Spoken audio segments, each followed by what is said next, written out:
Hey guys, Vineet this side. ये हमारे English grammar rules की क्लास 5 है। ये 5th वीडियो होने वाली है हमारी। इससे पहले हमारी 4 वीडियो हो चुकी है। आप इस वीडियो से पहले वो वीडियो जाके जरूर देख लेना, आपको और अच्छे से चीजें समझ में आएंगी। चलिए अब हम अपने रूल्स को एक्सटेंड करते हैं, कंटिन्यू करते हैं। तो अब हम आते हैं हमारे रूल नंबर 16 में। इस वीडियो को देखने में भैया आपको देखो क्या क्या हेल्प मिलेगी। ठीक है, आपकी सारे रिवीजन हो जाएगी ग्रामर की। जिस बच्चे को ग्रामर रूल से पढ़ने हैं उनके लिए वीडियो बहुत अच्छी होगी। जो बार बार ग्रामर पढ़ चुका है उसे बस ऐसी वीडियो चाहिए जिसमें लॉजिक हो और रिवाइज हो चीजें, तो ये वीडियो आपके लिए बहुत ज्यादा हेल्पफुल होगी। तो नेक्स्ट हम अपने रूल में आते हैं, रूल नंबर 16 में। रूल नंबर 16 क्या है देखो, मैं आपको समझा देता हूँ। कह रहा है कहीं पे भी it's time, it's high time, it's about me दिखे तो क्या करना है, देखो मैं आपको समझा देता हूँ। जैसे कहीं पे भी लिखा हो इट्स टाइम, या फिर ऐसे लिखा हो इट इज टाइम। अगर आपको it's time, it is time दिखे और इनके बाद आपको कोई भी सब्जेक्ट दिख रहा है, कोई भी सब्जेक्ट मेंशन है, तो आप यहाँ पे V2 लगाओगे। V2 मतलब आप सिंपल पास्ट का यूज करोगे। क्या करोगे मेरे भाई? सिंपल पास्ट का यूज करोगे। ठीक है। अगर यहाँ पर सब्जेक्ट नहीं है तो it's time, it is time. अच्छा, इट में इसमें इट इज हाई टाइम भी लिख लो, इट इज अबाउट मी भी लिख लो। ठीक है। तो इट्स टाइम हो, इट इज हाई टाइम हो, इट्स हाई टाइम हो या इट इज हाई टाइम हो, ठीक है, सब्जेक्ट तो V2 आ जाएगा। अगर सब्जेक्ट नहीं है, जैसे मतलब इट्स टाइम लिखा, इट इज टाइम लिखा, सब्जेक्ट नहीं है, तो खाली आप क्या करोगे, 2+V1 का यूज करोगे। आप सिर्फ और सिर्फ इन्फिनेटिव का यूज करोगे। अभी जो मैंने आपको बताया मैं आपको अच्छे से समझा भी देता हूँ, समझो मेरी बात को। जैसे यहाँ पे लिखा था it's time, it's time, it is high time का मतलब क्या मेरे भाई? इनका मतलब है कि भैया यही वो समय है, अब इससे ज्यादा लेट मत करो, ऑलरेडी बहुत लेट हो चुका है। इट इज हाई टाइम, यही बिल्कुल सही समय है ये करने का। अब इससे ज्यादा लेट किया तो काम खराब हो जाएगा।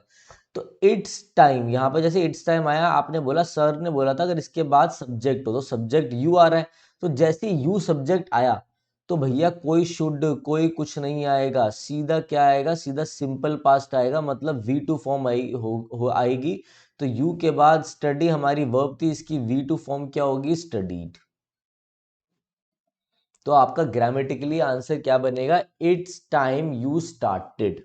ठीक है, कि भैया काफी लेट समय, मतलब काफी लेट टाइम हो गया, आपने स्टार्ट किया ऐसे। ठीक है ना, और ज्यादा लेट मत करना वरना काम और ज्यादा खराब हो जाएगा। दोबारा से मैं आपको एक चीज अच्छे अच्छे से देखेंगे मेरे भाई, कोई भागम दौड़ नहीं करेंगे, हम अच्छे से चीजों को देखेंगे। दोबारा मैं आपको बोल रहा हूँ क्या, अगर कहीं पे भी आपको it's time, it's high time, it's about me ये सब दिखे और इनके बाद अगर कोई सब्जेक्ट गिवन है तो सीधा आप V2 लगाओगे, मतलब सिंपल पास्ट का आप यूज करोगे। जैसे कि यहाँ पे इट्स टाइम था, जैसे सब्जेक्ट आया, यू आया, तो तुरंत शुड कट गया, स्टडी कटा नहीं, सीधा आप क्या लगाओगे? सीधा आप लगाओगे V2 यू स्टडी। ठीक है।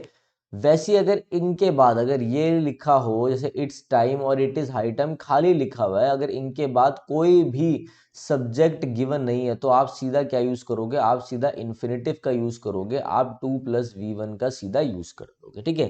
जैसे मैं बोलूं यहाँ पे इट्स टाइम, तो कोई सब्जेक्ट दिख रहा नहीं है, तो सीधा आपने 2+V1 का यूज करा, आपने सीधा इन्फिनेटिव का यूज करा, इट्स टाइम टू स्टडी। तो यहाँ पे ये सही है, इसको हमने सही कर दिया। अब एक क्वेश्चन आप करके दिखाओ। मैंने बोला इट्स हाई टाइम, देखो फिर आ गया इट्स हाई टाइम, सब्जेक्ट आ गया ही। जैसे ही सब्जेक्ट आया तो मेरे भाई क्या लगता है, तुरंत सिंपल पास लगेगा, V2 लगेगा, तो गोज तो नहीं आएगा। गोज और वेंट की जगह क्या आएगा? वेंट आएगा, क्योंकि गो की सेकंड फॉर्म वेंट होती है। गो, वेंट, गोन। ठीक है। या वैसे ही यहाँ पे देखो लिखा है इट्स टाइम, कोई सब्जेक्ट आ रहा है, ठीक, इसके बाद कोई सब्जेक्ट नहीं है, तो सीधा आप क्या यूज करोगे? इन्फिनेटिव का यूज करोगे। आप 2+V1 का यूज बिल्कुल सही है, यहाँ पर आप सीधा क्या यूज करेंगे? इन्फिनेटिव का यूज करेंगे। It's time to do the work, मतलब यही बिल्कुल समय है ये कार्य करने का। ठीक है, आगे बात समझ में सारी? ठीक है। अभी हम लास्ट में मेरे भाई 5-6 क्वेश्चन और सॉल्व करेंगे, जब मैं आपको सारे रूल्स करा दूंगा। ऐसे ही मैं कराता हूँ, समझाने से ज्यादा, पढ़ने से ज्यादा हम अगर करेंगे प्रैक्टिकली तो ही हमारे लिए चीजें हेल्पफुल होगी। आ जाइए आगे। रूल नंबर 17 क्या कहता है? रूल नंबर 17, मेरा जो रूल नंबर 17 है वो बात करता है confusion between present perfect tense and simple past tense. क्यों? क्योंकि भैया हमने देखा है कि पेपर में कई बार चीजें आ जाती है। अब मैं आपको थोड़ा थोड़ा चीजें समझा देता हूँ। पहली बात तो प्रेजेंट परफेक्ट टेंस क्या है? प्रेजेंट परफेक्ट टेंस वो टेंस है जिसमें हम क्या यूज करते हैं, जो बात करता है सिर्फ और सिर्फ एक्शन की। यहाँ पे एक्शन इंपॉर्टेंट है, टाइम इंपॉर्टेंट नहीं है। मैं आपको पहले इन दोनों में कंपैरिजन बता रहा हूँ, ये एग्जाम में कई बार आता है, डिफरेंशिएट कर रहा हूँ। प्रेजेंट परफेक्ट टेंस में सिर्फ और सिर्फ क्या इंपॉर्टेंट है, एक्शन इंपॉर्टेंट है। इस ये कैसे हम बनाते हैं, हम बनाते हैं subject plus has have plus verb की थर्ड फॉर्म प्लस में ऑब्जेक्ट। अगर सब्जेक्ट सिंगुलर है तो हैज, प्लूरल है तो हैव। ठीक है, सिंपल सी बात। अब आप मेरी बात समझो, आपको ये सब तो आता ही होगा, मैं क्या समझा रहा हूँ आपको, मेरे से पढ़ने का क्या फायदा है आपको, कि मैं ये समझा रहा हूँ जब भी आप प्रेजेंट परफेक्ट टेंस की बात करोगे तो वहां पर टाइम इंपॉर्टेंट नहीं है, वहां पे एक्शन इंपॉर्टेंट है। कोई एक ऐसा एक्शन जो अभी अभी खत्म हुआ है, जैसे मैं अगर आपको टॉपिक पढ़ा चुका हूं तो वो रिसेंटली डन है, वहां पे एक्शन इंपॉर्टेंट है। कब पढ़ा है, कितनी देर पहले पढ़ा है, टाइम इंपॉर्टेंट नहीं है, एक्शन इंपॉर्टेंट है, तो वो प्रेजेंट परफेक्ट टेंस होता है। और सिंपल पास्ट टेंस में ध्यान रखना, एक्शन नहीं है, एक्शन से ज्यादा क्या चीज इंपॉर्टेंट होती है, टाइम। सिंपल पास्ट टेंस का कैसे होता है, subject plus V two plus object. Simple past tense में सिर्फ और सिर्फ आपका टाइम इंपॉर्टेंट है, ये मेरी बात लिख लो, घोल लो, पी लो। ठीक है, मतलब मैं आपको ये कहना चाह रहा हूं, अगर आप मेरी बात कैच कर पा रहे हैं, आप में वो चालाक वाला दिमाग है, कि अगर सेंटेंस में कहीं पे भी सिर्फ एक्शन होगा तो प्रेजेंट परफेक्ट टेंस, और सेंटेंस में कहीं पे भी टाइम मेंशन है, टाइम ज्यादा इंपॉर्टेंट है, टाइम को ज्यादा इम्फेसिस करा जा रहा है, तो आप क्या करेंगे, सिंपल पास्ट टेंस लगाएंगे। अब जो मैंने आपको ये सारी बकवास करी है जो आपको लग रही होगी, तो अब इसको जरा इंप्लीमेंट करते हैं। आइए देखो, जैसे मैंने बोला science has given us many new inventions, कि भैया जो साइंस है उसने हमें बहुत सारे नए क्या दिए हैं, आविष्कार दिए, नए इन्वेंशंस दिए। तो science has given us many new inventions, तो यहाँ पे हैज आया, हैज के बाद वर्ब की थर्ड फॉर्म आई, बिल्कुल सही था, ये ऑब्जेक्ट आया और बहुत सारी चीजें सही चल रही थी। तो ये तो हमारा क्या है, प्रेजेंट परफेक्ट टेंस है। बस ये हमें बता रहा था कि साइंस ने हमें बहुत सारे नए आविष्कार दिए हैं, तो प्रेजेंट परफेक्ट तो यहाँ पे बिल्कुल सही है, सही है बिल्कुल। मगर आप यहाँ पे देखो, इस सेंटेंस को, इसी सेंटेंस में देखो, इसी सेंटेंस में कुछ चीज ऐड कर दी है। ये सब मैं आपको बुकों से पढ़ा रहा हूँ, ठीक है, मेरे द्वारा सेंटेंस नहीं है, वो आगे मिलेंगे। मैं बस आपको चीजें और खोल के बता रहा हूँ। जैसे मैंने बोला science has given us many new inventions, यहाँ पे यहाँ तक तो ये सेंटेंस बिल्कुल सेम है ऊपर वाला, तो यहाँ पे तो प्रेजेंट परफेक्ट बिल्कुल सही था जब यहाँ तक सेंटेंस था। बट मैंने बोला इन द 19th सेंचुरी, कि भैया साइंस ने हमें बहुत सारी इन्वेंशंस दी है, नई इन्वेंशंस 19th सेंचुरी में।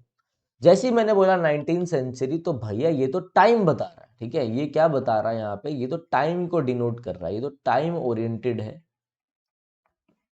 जैसे आपको कहीं पे भी टाइम मेंशन हो, पास्ट का टाइम मेंशन हो, आप यूज कर दोगे क्या, सिंपल पास्ट का यूज कर दोगे। जैसे यहाँ पे इन द 19th सेंचुरी से मुझे पता चला पास्ट के बारे में बात हो रही है, मैं तुरंत इसको क्या करूंगा, मैं तुरंत इसको सही कर दूंगा, मैं हैज हटा दूंगा, गिवन हटा दूंगा, मैं सीधा सिंपल पास्ट यूज करूंगा। मतलब जो मेरी मेन वर्ब है गिव, उसकी सेकेंड फॉर्म, तो क्या हो जाएगा, साइंस गेव, सीधा गेव, सीधा V2 आ जाएगी, सिंपल पास्ट आ जाएगा। मैंने अभी आपको यहाँ पे समझाया V2 आ जाता है सिंपल पास्ट में। क्यों आया V2 सर, ये इसलिए आया क्योंकि यहाँ पे इन द 19th सेंचुरी आ रहा था, टाइम आ रहा था। जब भी आप टाइम की बात करो, टाइम दिखाने वाले वर्ड कैसे, जैसे मैं बोल दूं एगो, यस्टरडे, लास्ट संडे, ये सारे टाइम बताते हैं पास्ट का। तो आप क्या यूज करेंगे, इनके साथ सिंपल पास्ट यूज करेंगे, लास्ट संडे, लास्ट वीक। ठीक है, आ जाइए आगे बढ़ते हैं। जैसे मैंने बोला he has left for America, भैया वो अमेरिका के लिए निकल गया है, तो यहाँ पे तो एक्शन इंपॉर्टेंट है, तो यहाँ पे तो हैज आ रहा है। कोई टाइम दे रखा है कि कब निकला, नहीं भाई, कुछ नहीं गिवन, तो एक्शन इंपॉर्टेंट है। तो ये तो मेरा बिल्कुल सही है, प्रेजेंट परफेक्ट हैज के साथ V3। मगर जब मैंने यहाँ पे बोला he has left for America last night, बस इसी को, इसी एग्जांपल में मैंने एक टाइम ऐड कर दिया लास्ट नाइट, की पिछली रात को। तो ये लास्ट नाइट बता रहा है आपका कि ये तो पास्ट का है, सेंटेंस है, एक्शन इंपॉर्टेंट नहीं है, टाइम इंपॉर्टेंट है। तो आपका क्या जाना चाहिए इसमें, V2 जाना चाहिए। तो हैज हटा, लेफ्ट हटा, सीधा V2 लिख दोगे, तो he left, leave left, left, he left, V2 आ जाएगा, he left for America last night. एक और एग्जांपल देखते हैं। मैंने बोला we have reach the moon, हम मून पहुंच चुके हैं, तो ये तो प्रेजेंट परफेक्ट टेंस है, बिल्कुल सही है, एक्शन इंपॉर्टेंट है। बट अगर मैंने इसी सेंटेंस में टाइम ऐड कर दिया, मैंने बोला we have reach the moon on 22 October 2008, जैसे टाइम बता रहा हूं मैं, ठीक है, कोई भी टाइम मेंशन हो, ठीक है, तो वो सेंटेंस जाएगा पास्ट में। तो यहाँ पे भैया हैव हट जाएगा, सीधा रीच्ड आएगा, क्योंकि ये V2 फॉर्म होती है, रीच, रीच्ड, रीच। ठीक है, सिंपल सी बात। क्लियर है सबको? अब ये वाला आप करके दिखाओ। मैंने बोला she had visited the school, मेरे भाई चाहे पास्ट परफेक्ट क्यों ना लिखाओ, जब येस्टरडे है, टाइम बता रहा है पास्ट का, तो ये हैड हट जाएगा, विजिटेड हट के खाली विजिटेड आएगा, मतलब आप ये विजिटेड मान सकते हो क्योंकि ये तो V2 है, ठीक है। V2 और V3 तो सेम ही रहती है ना लगभग। तो she visited the school yesterday, past आ गया। क्लियर है? ये रूल आपको अच्छे से समझ में आ गया होगा। एक और रूल देखते हैं नेक्स्ट, रूल नंबर 18 में आ जाओ। रटने वाला रूल है, कोई दिक्कत नहीं है। क्या रूल है रटने वाला? कह रहा जब भी सिंस के बाद सिंपल पास्ट टेंस हो, सिंपल पास्ट टेंस मतलब सब्जेक्ट प्लस V2 हो, तो आगे वाला जो क्लॉज है वो प्रेजेंट परफेक्ट में रहता है। दोबारा एक बार चाहे घुमा के लिख लो चाहे पीछे से लिख लो, जो सिंस वाला क्लॉज है, जो कॉमा के इधर सिंस वाला पार्ट है, उसमें सिंस के साथ सिंपल पास्ट आएगा, V2 आएगा, और दूसरे वाले में क्या आएगा? दूसरे वाले में आएगा प्रेजेंट परफेक्ट टेंस। क्लियर है मेरे भाई बात? ये जैसे मैं बोलूं सिंस, सिंस के साथ क्या आना चाहिए? सिंपल पास्ट आना चाहिए, तो यहाँ पे V2 आ रहा है। Since plus subject plus V2 plus object, since he joined the army, ठीक है। यहाँ पे क्या हो गया? Present perfect, present perfect. मतलब इस सिंस वाले क्लॉज में सिंपल पास्ट और दूसरे वाले कॉमा वाले क्लॉज में प्रेजेंट परफेक्ट। तो he has not taken any leave since he joined the army, जब से उसने आर्मी ज्वाइन करी है उसने एक भी छुट्टी नहीं ली है। He has not taken any leave. सही है मेरी बात आपको समझ में आ रही होगी। एक और एग्जांपल देखते हैं। अब इसको जरूरी नहीं है कि ये पहले आएगा, ये बाद में भी आ सकता है। मैंने बोला आई हैवंट सीन हिम, मैंने उसे देखा नहीं है। कब से? सिंस ही लेफ्ट इंडिया, जब से उसने इंडिया छोड़ा है मैंने उसे देखा नहीं है, ठीक है। तो सिंस वाले के साथ आपको ध्यान रखना है V2 वाला आएगा और बाकी उसमें प्रेजेंट परफेक्ट आएगा, ये आपको पता होनी चाहिए मेरे भाई। ऐसे रूल्स जब मैं आपको कराऊंगा मेरे भाई, तो उससे आपका क्या क्या भलाई होगी वो मैं बता देता हूँ। क्या क्या भला होगा आपका? आपके सारे टेंसेस, ग्रामर के जितनी भी टॉपिक्स है वो भी इसमें कवर हो जाएंगे, ठीक है। अगर आपको पर्सनल मेरे से कोचिंग लेनी हो तो आप इस वाले नंबर पे मुझे व्हाट्सएप भी कर सकते हो, ठीक है। किसी को पेड बैच लेना हो, ठीक है ना, किसी को डाउट पूछनी हो, डाउट तो मैं चलो फ्री में ही बता देता हूँ, कोई दिक्कत वाली बात नहीं, बट किसी को पेड चीजें लेनी है कि सर हमें आपका बेसिक टू मतलब एडवांस तक इंग्लिश ग्रामर चाहिए, वोकैबलरी के लिए चाहिए, तो आप इस नंबर पे हमसे क्या कर सकते हैं? बात कर सकते हैं। नेक्स्ट आ जाइए। कह रहा है रूल नंबर 19 इन इमेजिनरी सेंटेंस। अब रूल नंबर 19 भी सुन लो, ठीक है। 4 रूल कवर हो जाएंगे, बढ़िया। फिर क्वेश्चन सॉल्व करते हैं। कह रहा है कि जब भी कोई इमेजिनेशन की बात हो, और इमेजिनेशन की जो बात होती है वो कौन से वर्ड्स दिखाते हैं, ठीक है। इमेजिनेशन की बात दिखाते हैं I wish, as if, as though. जब भी आप बोल रहे हो आई विश, इफ अगर मैं ऐसे होता, इफ आई विश मैं विश करता हूँ, काश मैं ऐसे कर रहा होता, काश मैं बर्ड होता, काश मैं डॉक्टर होता, काश मैं PM होता। तो I wish, as if, as though से आप अपनी अनफुलफिल्ड डिजायर को क्या करते हो? उसके बारे में सोचते हो, उसके बारे में इमेजिन करते हो, जो चीजें आपकी पूरी नहीं हो पाई। तो ऐसे केस में आप सिर्फ और सिर्फ पास्ट टेंस में वर का यूज करोगे। किसका? सिर्फ और सिर्फ वर का। ये चीज याद कर लेना, घोल लो, पी लो। तो were is use no matter it is use as a helping verb और मेन वर्ब, चाहे वो हेल्पिंग वर्ब बन रही हो, मेन वर्ब बन रही हो, वर ही आएगा। कैसे? समझो मेरी बात को, देखते हैं, ठीक है। दोबारा मैं आपको बता रहा हूं, या तो वर आएगा या V2 की फॉर्म आएगी। क्या आएगा? सिंपल पास्ट टेंस में रहेगा, या तो वर आएगा या V2 आएगा। ध्यान रखना, अगर बात हो कि वॉज या वर में से क्या आएगा, तो मेरे भाई सिर्फ और सिर्फ वर का यूज होगा। इमेजिनरी सेंटेंस में हम ऐसा यूज करते हैं। जैसे मैं बोलूं I wish I was a bird, ठीक है। तो मैं काश मैं एक पक्षी होता, काश मैं बर्ड होता। जैसे मैंने बोला काश में, तो आप समझ गए वर आना चाहिए। अब बच्चा कहेगा सर आई के साथ तो वॉज आता है, मगर भाई इमेजिनरी सेंटेंस में आई के साथ वॉज नहीं, वर ही आएगा। आई वर अ बर्ड, ठीक है। फिर बोल रहा आई विश, काश मैं क्या होता? मैं डॉक्टर होता। तो वॉज नहीं, आई वर अ डॉक्टर। अगर मैं डॉक्टर होता तो मैं सबका इलाज फ्री में करता। नेक्स्ट है she behaves as if she know everything. पहली बात तो नोज होना चाहिए, शी नोज एवरीथिंग। जैसे यहाँ पे एज इफ आया कि भैया वो बिहेव कर रही है जैसे कि उसे क्या हो, उसे पता हो सब कुछ। तो जैसी एज इफ है, एज इफ, दोबारा मैं बता रहा हूँ, एज इफ, एज दो, ये भी इंडिकेट करते हैं अनफुलफिल्ड डिजायर को।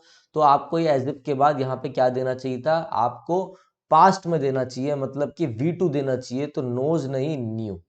वो ऐसा बिहेव कर रही है जैसे कि वो सब जानती है, ठीक है। She behaves as if she knew everything, ठीक है ना। तो यहाँ पर न्यू आएगा, समझ गए क्यों? क्योंकि V2 का यूज होगा, और ये V2 ही तो वर्ब में आता है, वर ही तो V2 में आता है। समझ पा रहे हो मैं क्या कहना चाह रहा हूँ? अच्छे चीजें समझ में आ गई होगी। आओ 5-6 क्वेश्चन सॉल्व करते हैं, आ जाओ। जितना मैंने अभी तक आपको पढ़ाया उस पर बेस्ड है। मैंने बोला I have pass the examinations 2 years ago, यहां तक बोलता I have pass the examinations तो बिल्कुल सीधा, जैसे मैंने बोला 2 साल पहले एगो, ये एगो मुझे बता रहा है कि भैया ये तो पास्ट का सेंटेंस है, सिंपल पास्ट का है, तो टाइम बता रहा है, टाइम के लिए यहाँ पे हैव कट जाएगा, क्या होगा आई पास्ट, V2 रहेगा, खाली V2। क्लियर है मेरे भाई बात। नेक्स्ट है since he joined this post he did not take any bribe. भैया जब सिंस के साथ V2 आए, मतलब जब सिंस के साथ पास्ट, सिंपल पास्ट का यूज हो रहा हो, तो दूसरे वाला किस में रहता है, दूसरे वाला रहता है प्रेजेंट परफेक्ट में, प्रेजेंट परफेक्ट में रहता है, तो डिड हट जाएगा, क्या होगा he has not taken, he has not taken any bribe. दोबारा बता रहा हूं, जो सिंस के साथ सिंपल पास्ट टेंस आ रहा हो तो दूसरा क्लॉज प्रेजेंट परफेक्ट में रहता है हैज प्लस V2। क्लियर है। नेक्स्ट है it is time we should have done something useful. अब इट इज टाइम मैंने आपको कितनी बार बताया, it's time, it is time, it is high time, जब भी इनके बाद क्या दिखे आपको, इनके बाद कोई सब्जेक्ट दिख जाए तो भैया सीधा क्या यूज होता है, उसके बाद सीधा V2 यूज होता है, सिंपल पास्ट यूज होता है। तो मतलब it is time we did आएगा, वी डिड, डू का सेकंड फॉर्म डिड हो जाएगा, मेन वर्ब तो डू था ना, डू डिड डन, तो we did something useful. Clear है। आगे भाग तो नहीं रहा ना मैं, आराम आराम से करना। चलो पानी पी लेता हूं, अब आप लोग करो, ये वाला आराम से करो।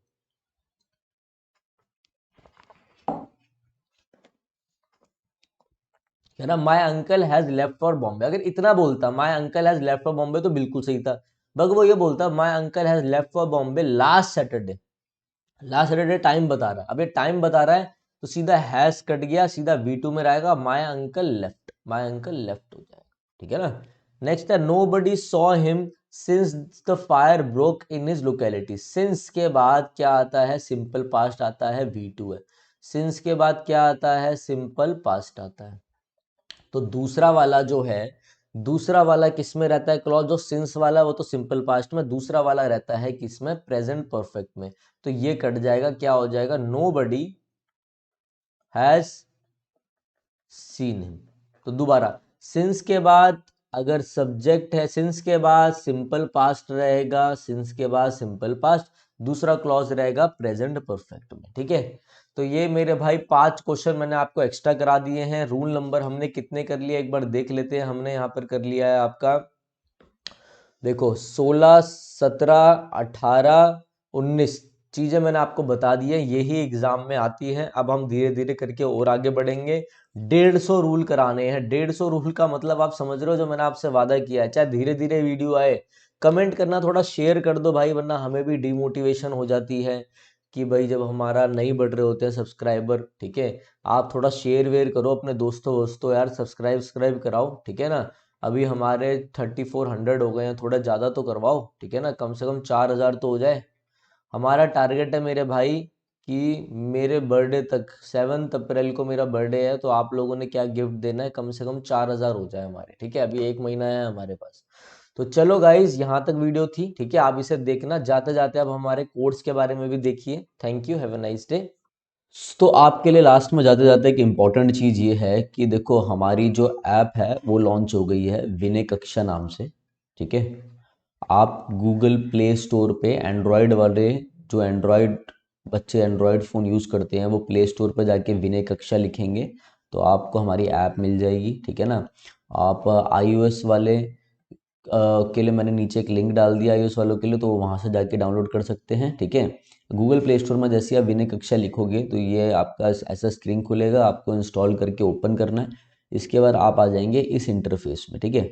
जैसे आपके आगे ये इंटरफेस स्टार्ट होगा, तो अगर ऐसा आपको कोर्स दिख जाएगा इंटरफेस खोलने के बाद, अगर नहीं दिखे तो आप नीचे स्टोर पे क्लिक कर लेना, फिर आपको एक कोर्स दिखाई दे जाएगा। ठीक है। ये कोर्स मेरे भाई आपका SSC, CGL mains, CPO, CDS, NDA, ठीक है, CHSL, MTS, जितने भी SSC के एग्ज़ाम है मेरे भाई, DSSB वालों को बहुत अच्छे से कवर करेगा। DSSB, PGT, PRT, जितने भी आपके एग्ज़ाम है, KVS आ रहा है, TGT है, जितने भी आपके टीचिंग के एग्ज़ाम है उनको इंग्लिश का मैंने एक ऐसा कोर्स बनाया है जिसमें टोटल 55 से 60 वीडियोस रहेंगी। ठीक है। अभी इसमें आपको 40 वीडियो शो होगी, क्योंकि अभी कोर्स में मैं लाइव भी लूँगा। 5 सेशन मेरे साथ आप लाइव भी लोगे इसमें। ठीक है। और अभी भी मैं इसमें वीडियोस ऐड ऑन करता जा रहा हूँ, तो आप पढ़ते जाएंगे।